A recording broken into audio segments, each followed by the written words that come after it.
Now what I want to talk about, inshallah ta'ala, is this word, it has things that nullify it, that can affect it. I'm not going to be able to go through all of them. Of course, it's so many things. I'm only going to mention a few, inshallah ta'ala, and the rest I'm going to send you the places where you could go to get the remaining, inshallah ta'ala. The first thing that nullifies it, hey, who knows what is the first thing that can go against? So the nullifiers, the first one is ash-shirk. What does shirk do? Good point. Good point, mashallah. What's the difference between kufr and shirk? Why does kufr not nullify it? That's a good point. Kufr is disbelief, right? And then shirk is also? Associate partners. Associate partners with Allah subhanahu wa ta'ala. So what's the difference? You're giving someone a privilege of Allah subhanahu wa ta'ala. Okay. Allah subhanahu wa ta'ala. So that's like you're giving status. So if you come with shirk, does that mean you come with kufr? Kufr. Huh? Kufr is not believing. Kufr means not to believe, and shirk means what? So if somebody comes with shirk, has he come with kufr? Yes, because he's not believing Allah subhanahu wa ta'ala. So if somebody comes with shirk, has he come with kufr? May not be. How? I want him to answer. Maybe he may make association with one of the qualities of the creator. In that case, he is doing shirk. But once he is not accepting, after Iman, he can do kufr. See, I am a Muslim, now I don't declare the oneness of God, I become kafir. So, first thing should be the kufr that nullify the Iman. Then shirk can be the second one. So let me explain it to you guys now, then, inshallah ta'ala. Kufr is more general than shirk. Every shirk is kufr. Whether it be kufr akbar or kufr asghar. Are we all together? As we're going to see, shirk is akbar, shirk asghar. Shirk is kufr. But not every kufr is. If somebody takes a mushaf right now and puts it on the ground and steps on it deliberately, this is what? It's kufr. But is it shirk? It's not. Anyone who insults the Prophet ﷺ, is this shirk? This is what? So kufr is more general. Kufr comes in many different forms. And from the forms of kufr is what? Shirk. Shirk is one of them. Does that make sense? So that's a way to know it. But there's a benefit I want you to all remember. Yes.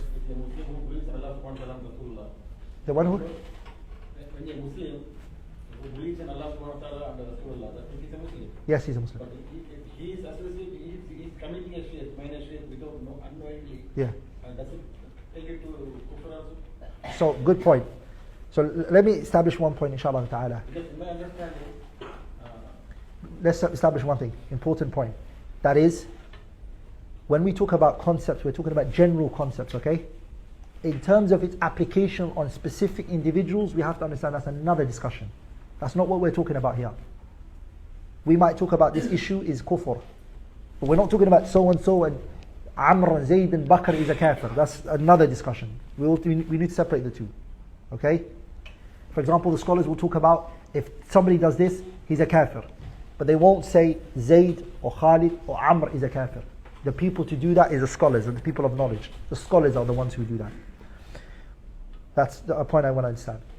But I want to come back to a point I was mentioning, which is you will sometimes see the word kufr used in the place of what? Shirk. And shirk sometimes used in the place of kufr. Yani they're taking each other's places. Does that make sense? And there are terms like that in the religion which take each other's places, even though they have unique meanings, but sometimes they take each other's places, like al-Islam and al-Iman, like al-Faqir and al-Miskin. And there are many words like that. Are we all together? There's a principle which is إِذَا اجْتَمَعَا افترقا وإذا افترقا اجتمعا. And that's another session. Meaning if they're mentioned in the same context, in the same place, they have two different meanings. And if they are mentioned in two different places now, they have the same meaning. Those two terms. Are we all together? So sometimes kufr and shirk might be mentioned in two different places, but they mean the same thing. But if they're mentioned in the same context, shirk is going to mean something different to the kufr, and is what I mentioned to you, the difference. Are we all together? The scholars, they mention the shirk, and I'm going to focus a bit on this one, inshallah. The shirk that the scholars mention, which is to associate partners with Allah, it comes in two forms. One that is major shirk, which takes a person totally out of the fold of Islam. Dangerous, this one. And if a person dies with that one, he's going to stay in the hellfire what? Forever. Based on the ayah, إِنَّهُ مَنْ يُشْرِكْ بِاللَّهِ فَقَدْ حَرَّمَ اللَّهُ عَلَيْهِ الْجَنَّةِ وَمَأْوَاهُ النَّارِ وَمَا لِلظَّالِمِينَ مِنْ أَنصَارٍ إِنَّ اللَّهَ لَا يَغْفِرُ أَنْ يُشْرَكَ بِهِ وَيَغْفِرُ مَا دُونَ ذَلِكَ لِمَنْ يَشَاءُ. That's the major one. The one who comes with major shirk, he's going to stay in the hellfire for what? Forever. There's a minor one. It's not major, it's what? But it's serious. You need to be very careful, but it does not take you out of the fold of Islam. You're still a Muslim, but you're in serious trouble. It's dangerous what you're doing. And the minor shirk is showing off. It's when you pray for somebody else. You're trying to show somebody else that you're praying. And that's very common today, right? You see people in the haram, they give another person their phone and say, can you take a picture of me while I make dua? It's very dangerous. We need to stay away from these things because it can affect a person's what? Intention. The minor does not take you out of the fold of Islam. But what does it do? What does it do? It damages your la ilaha illallah. It damages it. It cripples it. But it doesn't nullify it. Are we all together? Scholars have difference of opinion. Pay attention to this. I want you guys to focus. It might be a first time that you're hearing this opinion, but focus. Scholars are of difference of opinion on this matter. Pay attention. Which is, if a person does minor shirk, definitely he's not going to stay in the hellfire forever. Because he's a believer. We just mentioned a believer's never going to stay in the hellfire forever. But will he enter the hellfire?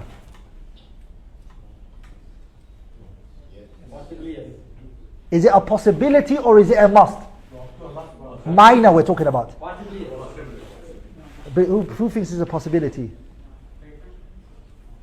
Who believes definitely the person who commits minor shirk is going to go to the hellfire? Of course he's going to finally come out, we know that, because he's a believer. But he will definitely go to the hellfire. That's the view of Ibn Taymiyyah. Ibn Taymiyyah believes that the one who commits minor shirk, okay, he will definitely go to the hellfire. Because of the ayah, إِنَّ اللَّهَ لَا يَغْفِرُ أَن يُشْرَكَ بِهِ. Allah does not forgive. And this refers to, he said, the major and the minor. And also the ayah, إِنَّ اللَّهَ لَا يَغْفِرُ إِنَّهُ مَنْ يُشْرِكْ بِاللَّهِ فَقَدْ حَرَّمَ اللَّهُ عَلَيْهِ الْجَنَّةِ. He says, the one who commits the minor sins, Allah has made for them to enter straight away. Allah made it haram from them. Jannah straight away. Now, if that view is right or is it wrong, is not what I'm trying to prove here. What I'm trying to say is, it's scary. I'm just trying to show you the severity here. And I want you to be scared and say, oh, okay, is that discussion going on amongst the scholars? I don't even want to put myself in that position. I want to make sure that I don't even come with what? And this is the level. Pay attention to this. Minor shirk is higher than major sins. Major sins is unanimously agreed upon that it is under Allah's will. If He wants, He forgives you, and if He wants, He punishes you. Are we all together? Major sin is, we're not talking about major sin here. Major sins, like drinking alcohol and committing zina and stealing and all of that, they fall under the will of Allah Tabarak wa Ta'ala. If Allah wants and wills, He will punish you, and if He wants, He forgives you. But there's a level higher than the major sin. What is that? Minor shirk. And even worse than that is what? Major shirk. Major, forever in the hellfire. Minor, you will go to hellfire, but you'll come out from it. Major sin, you are تحت مشيئة الله. If Allah wins, He will punish you, and if He wants, He forgives you. صح? Does it mean if minus shirk is a person doing minor shirk, even if he punish Allah subhanahu wa ta'ala, He will not forgive? Yes, of course. Anyone who asks Allah for forgiveness on this earth will be forgiven. Anybody on this earth, yes. Will be forgiven. Yeah? Will be forgiven, right? Of course. On this earth, while you're alive and you're breathing, every sin is forgiven. I think the brother was asking about minor shirk. Right? All the shirk, the major is forgiven whilst you're on this earth. Even if you did major shirk, Even the major one is forgiven if you're on this earth and you're still. That's why non-Muslims take Islam. Are they not leaving shirk and becoming Muslims? Oh, they're forgiven. So many people do shirk unintentionally. Sorry, brothers. Huh? Please leave the questions to Inshallah. the last, please. Yeah? Thank you. So we've now taken major sin. We've also taken minor.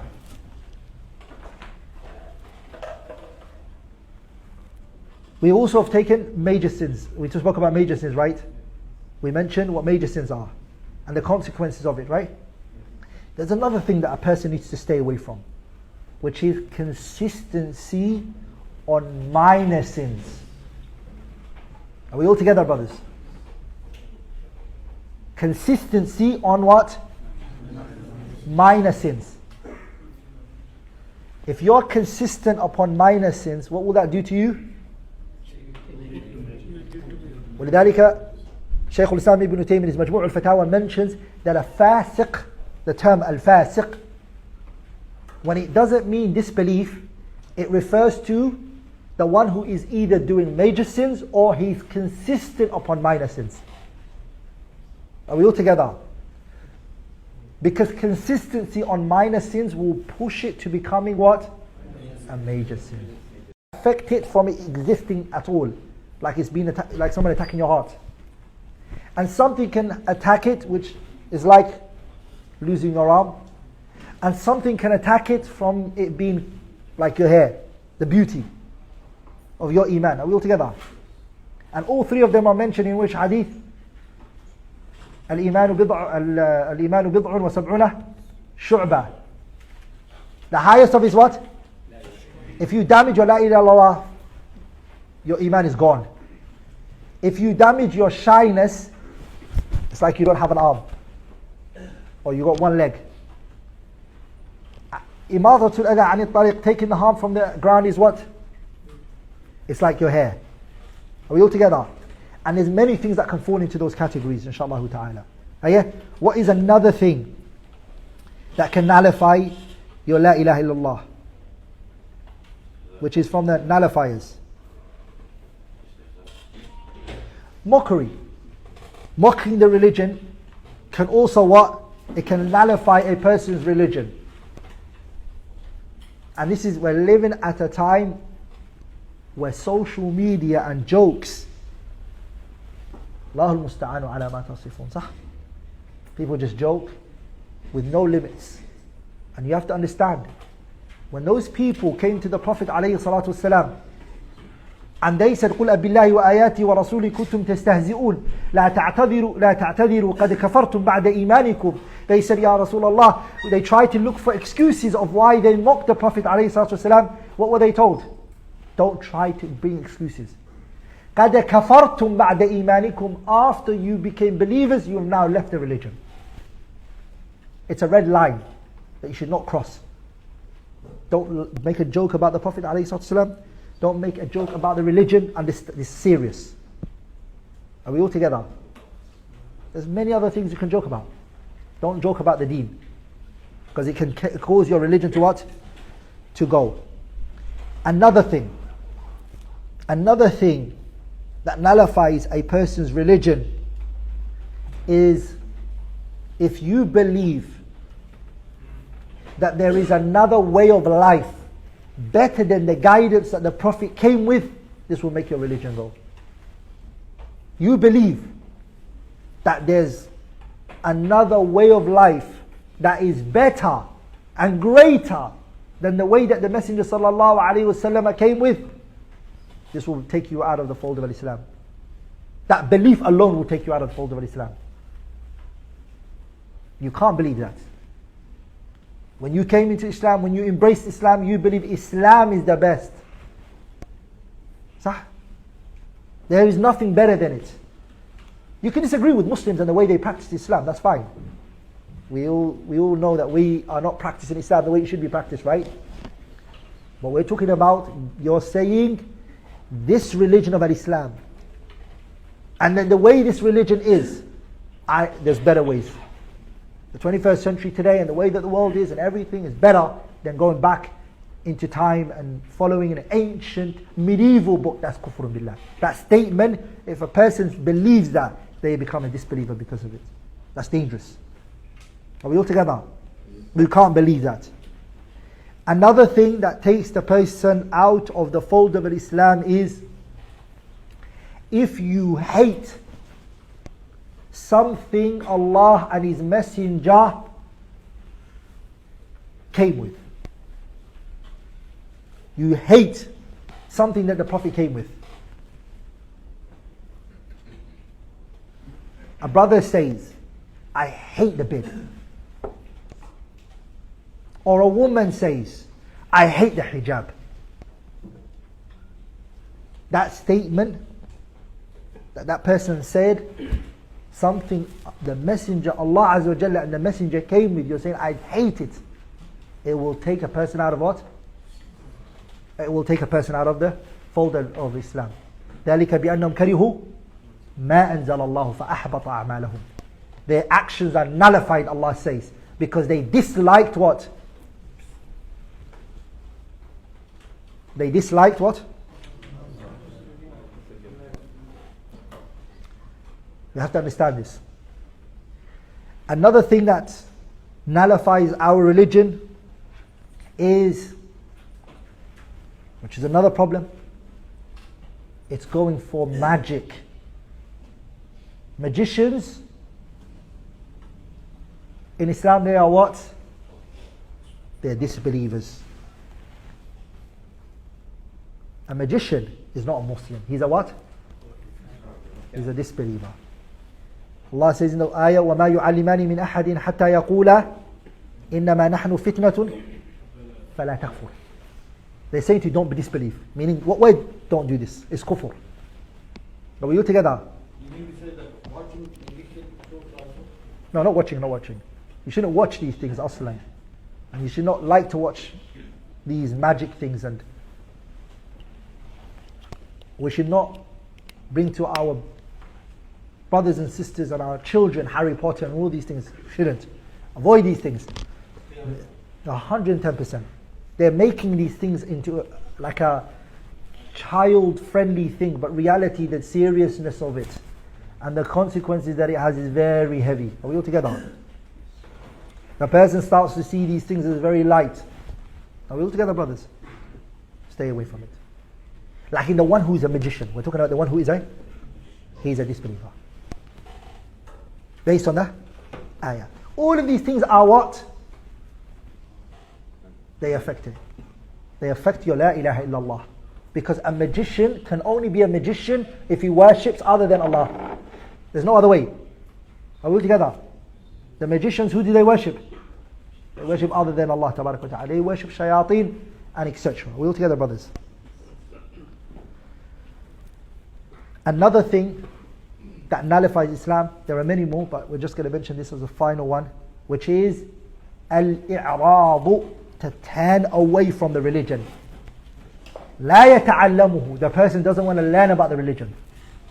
ولا يعمل به, and doesn't act upon it. It will take the person out of the fold of Islam. What does that mean?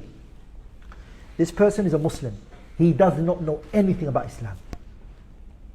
He grew up in a Muslim house. There is a masjid right next to his house. They teach about Islam. They propagate the message about Islam. He never goes out of his way to go and learn about it. He's turning away from it. He's avoiding this. He does not act upon his religion on any grounds. He doesn't pray, he doesn't fast, he doesn't do any actions from Islam. That person is not a Muslim. The only thing about his Islam is, he'll say to you, I'm a Muslim. And my name is this. وَلِذَلِكَ, the Messenger عليه الصلاة والسلام, when he came to the people of Ta'if, there was a story of the Ibn Abdi Yalil when the Prophet came to him عليه الصلاة والسلام. And the Prophet said to them, it was very important, which is the issue of al-i'rab, to turn away. The Prophet, when he presented Islam to them, they said to him, if you are a prophet, as you say, then you are greater than us for us to talk to you. And if you are not a prophet, then you are a liar. We should not waste our time talking to you. And they left it there. So did they believe him or not? Yeah? They disbelieve him. They didn't say they disbelieve him. They didn't say they disbelieve him, and they didn't say they believe him. They just turned away. They did al-i'rab. They just turned away from the message. They said, if you're a prophet, you're too high. We can't have a dialogue with you. And if you're not a prophet and you're lying, then we shouldn't be talking to you. And they left it. This is what Ibn al-Qayyim rahimahullah in his Kitab al-Salah, he talks about a lot, which is very dangerous. People will just turn away from the religion by not learning about it and not acting upon it. Are we all together? And there's ignorance in Islam that you're not going to be excused for. There's an ignorance that you're not going to be excused for. For example, is if you're in a land or in a place where Islam is being taught. You're in a Muslim country right now, all of you guys. And the English language is being provided for you. And then Arabic, if you speak Arabic, you also have classes of shuyukh and ulama you can go to.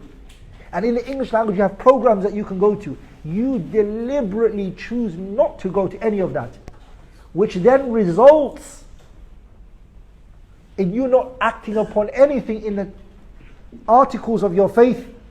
Then this is what? We're not talking about somebody who prays, who fasts, who knows his religion, just doesn't like to come to these classes, but he knows his deen, he acts upon it, he knows the do's and the don'ts, and the halal and the haram. That's not what we're talking about here. Are we all together? So,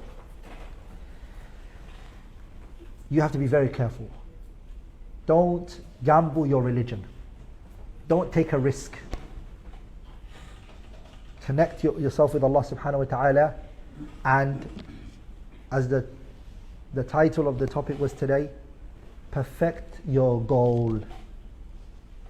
Work towards that goal, inshaAllah ta'ala. I promise you, your life will be something else. There was a story of two aesthetic men, Abu Yusuf and Ibrahim ibn Adham. They went together, two men. They each had two breads in their hands. They had two breads in their hands. And they were dipping it into the side of the ocean. They didn't have soup and chicken and to eat with it. Two dry breads. They just dipped it into the water so it comes soft so they can bite it. Ibrahim ibn Adham says to Abu Yusuf, لو علم الملوك وأبناء الملوك ما نحن فيه من النعيم والسرور. If the kings and the children of the kings were to know the happiness me and you have right now, they would come out of their palaces, they would unsheath their swords, and they would try to take it away from us. I ask you guys a question. What happiness is he referring to? They got two dry breads, they dip it into the ocean, they have nothing, they have no food. The happiness that they are talking about, Ibn Taymiyyah explained it. And I want you to remember this as long as you live. Ibn Taymiyyah said, Inna fi dunya jannah. There is a Jannah in this dunya. There's a Jannah in this world right now we're living in. Man lam yadkhulha, the one who doesn't enter the Jannah of this world will not enter the Jannah of the hereafter. What is the Jannah of this dunya? Iman. It's la ilaha illallah. I know some of you guys are you're gonna nod to this and you're gonna say, Wallahi, it's true. That at one point in your life your Iman was high, you just started practicing mathalan, and you were like, Allahu Akbar, you had that energy. Put your hand up if you've once felt that. That you felt that happiness and the world was, that is what I'm talking about. That happiness that you felt in your heart, where you knew you had nothing in your hand, but you was just happy inside, that is Iman.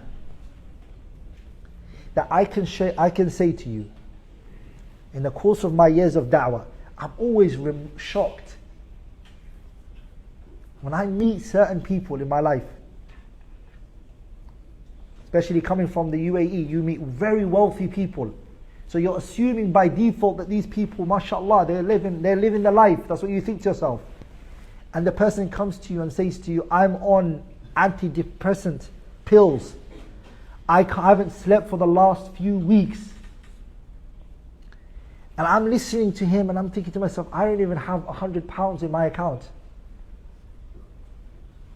And I'm listening to his story, I'm like, money didn't bring you happiness? And so I realized over the years, the Quran is so true in what it says. That the same way that the body dehydrates, that if you don't drink water, your body dehydrates, your heart also dehydrates if you do not give it the religion. And when it dehydrates, the consequences of it is suicidal thoughts.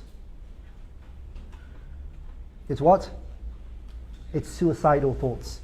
That you don't want to live anymore. You just can't taste this world. And the way to gain that back, that happiness back, is to give your heart to its owner. I say this to my wife, and I say it to my children, and I say it to everybody around me. Every day that goes by in your life, make sure that you work on three things every day that you wake up. Number one, your body. Number two, your soul. And third, your mind. Eat healthy. That's your body. Give your body good food. Your soul, meaning your religion. Every single day, spiritually nurture yourself. Read the stories of the early scholars of Islam. إذا مرضنا تداوينا بذكركم ونترك الذكر أحيانا فننتكس. By reading the stories of the great scholars of Islam, your heart finds strength. Open kutub. Today I went to the library downstairs. There was gems downstairs in the books downstairs. Reading those books makes you really cry, and in your heart you just feel spiritually you're nurturing yourself. The great scholars of Islam, when you listen to their stories and you're like, wow. It's like you're sitting in a conversation between Hassan al-Basri and al-Awza'i and Sufyan ibn Uyayna. Sufyan al-Thawri talks from there, Ibn Mubarak says something else. You're with them, the great Imams of Islam. That's the soul. And the third one is your mind. Every day that goes by that you haven't grown mentally, it's a day you wasted. You haven't matured more, it's a day that's wasted. Body, soul, and what? The world that we're living in today, it's only about what? The body. The guy's pumping weights, he's got 6-packs on his ears, he looks big, he does i'tikaf in the gym. But in reality, he is unable to what? He can't wake up in the morning and just remove the duvet. If you can pick up 100 kg, the bar is bending from the sides, and you're picking this big machine up. Why is it so hard for you to pick up the duvet? You realize it's not just the physical side now. There's a mind that needs to be there. And there's a soul that needs to be connected with it for you to be able to wake up for Fajr and go and pray. for you to wake up and memorize your Quran and to follow a routine. So brothers, body, mind and soul. Every day that goes by, if you nurture those three, you are successful inshaAllah ta'ala. And over time, you will be living with the people around you, but in reality, you're not living with them. You're physically with them, but mentally and spiritually, you're not actually with the people of your time. I'm going to stop there inshaAllah ta'ala.